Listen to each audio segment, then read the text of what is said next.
तर राष्ट्रवादी शरद पवार पक्षाच्या बैठकीला जयंत पाटील गैरहजर होते। 2 दिवसीय बैठकीला जयंत पाटलांनी दांडी मारलेली आहे। महत्त्वाच्या बैठकांपासून जयंत पाटील दूर का असा सवाल उपस्थित केला जातोय। शरदचंद्र पवार पक्षाची 2 दिवसीय बैठक मुंबईमध्ये पार पडलेली आहे। दोन्ही दिवस वरिष्ठ नेते जयंत पाटील या पक्षाच्या बैठकीला गैरहजर राहिलेले होते। पक्षाचे सर्वेसर्वा शरद पवार, नेत्या सुप्रिया सुळे, प्रदेशाध्यक्ष शशिकांत शिंदे, आमदार रोहित पवार यांच्यासह अनेक पदाधिकारी या बैठकीला उपस्थित होते। मात्र जयंत पाटील या बैठकीला उपस्थित राहिलेले नाहीयेत। महत्त्वाची बैठक मुंबईत आयोजित असताना जयंत पाटलांनी बैठकीपासून अंतर का राखलं हा प्रश्न सध्या उपस्थित केला जातोय। जयंत पाटील साहेबांबरोबर बैठक ही 25 तारखेला आहे।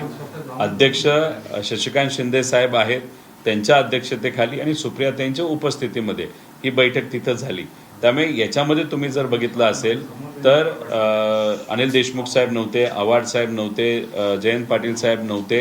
ते सगळे कोर कमिटीची प्रमुख बैठक असते ज्याच्यामध्ये नेत्यांना बोलवलं जातं। ती बैठक ही 25 तारखेला आहे आणि त्या बैठकीमध्ये जयंत पाटील साहेबांपासून सर्व मोठे नेते, माजी मंत्री हे त्या बैठकीला तिथं येणार आहेत। त्यामुळे स्वरूप असं होतं की अध्यक्ष आणि सुप्रियाताई आणि सगळे फ्रंट सेलचे प्रमुख आणि जिल्हा अध्यक्ष यांच्याबरोबरच या बैठका तिथं होणार होत्या।